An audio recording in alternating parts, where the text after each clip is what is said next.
Ma'am क्या कर रही हो आप? क्या कर रही हो मतलब? इधर आओ। क्या है ये? अपने तिरंगे का अपमान। मैंने नहीं रखा इसे। हिंदुस्तानी फौजी की आंखें बाज से भी ज्यादा तेज होती है। चलो मान लिया आपने इस झंडे को यहाँ नहीं फेंका, पर उठा तो सकती थी ना। ओ फौजी तुम ज्यादा ज्ञान मत दे, औकात में रहे अपनी औकात में ही हूँ। अगर मेरी आंखों के सामने कोई तिरंगे की बेइज्जती करेगा ना तो आंखें निकाल लूंगा मैं उसकी। क्या सिर्फ हम फौजी का ही कर्म है तिरंगे की हिफाजत? ये कोई ऐसी वैसी चीज है क्या? अपने देश की आन बान शान है ये, और तिरंगे की हिफाजत सिर्फ फौजी का कर्म नहीं बल्कि हर हिंदुस्तानी का फर्ज है। अरे जाना यार, टाइम मत खराब कर मेरा, बहुत देखे हैं तेरे जैसे। मेरे जैसे नहीं देखे होंगे। तूने एक लड़की को थप्पड़ मारा? लड़की को नहीं मारा बल्कि बदतमीज लड़की को मारा।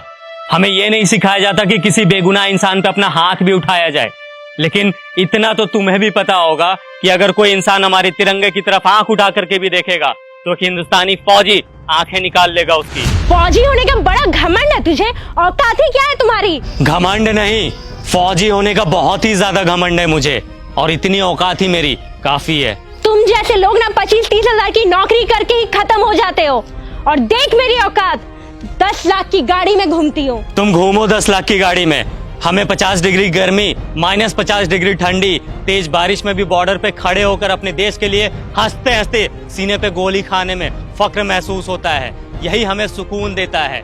तुम क्या जानो असली देशभक्त होता क्या है? सुन, अब बहुत हो रहा है तेरा। तूने तो मुझे एक थप्पड़ मारा ना, मैंने तुझे 10 ना मरवाया ना तो मेरा भी नाम हनी नहीं। मेरी दीदी यहाँ की डीएम है, रुक अभी बुलवाती उसे। तू बस यहाँ से भागना मत। बिना डरे सीने पे गोली खाने वाले को थप्पड़ से डरा रही हो?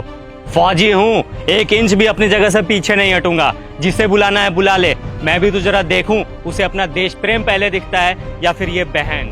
रुक, अभी समझ आ जाएगा।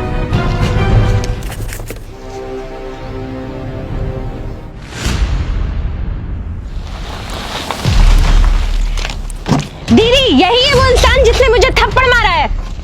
कितना मारा? एक, वो भी बहुत जोर का। कम ही मारा था। तुम एक फौजी के बारे में बुरा भला बोल रही हो, समझ में आता है ये कौन है? मैम सॉरी, बट शायद आपकी बहन कुछ ज्यादा ही मॉडर्न है। इसे तिरंगे की वैल्यू समझाने की जरूरत है। इसने ये तिरंगा इधर फेंका और जा रही थी। वो फट गया तो तू रख के क्या करती? अच्छा फट गया था, 1 मिनट मैम।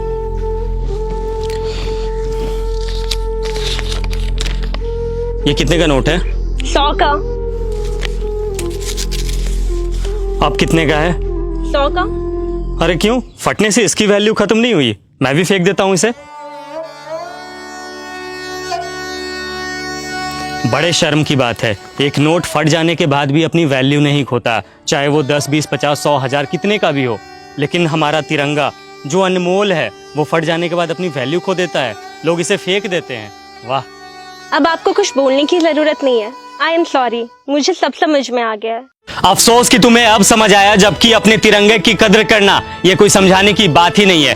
हम फौजी जब तुम लोगों की सुरक्षा में 20-20 किलो का वजन लेकर हमेशा खड़े रह सकते हैं, तो क्या तुम लोग एक तिरंगा नहीं संभाल सकते हम लोगों के लिए, अपने देश के लिए?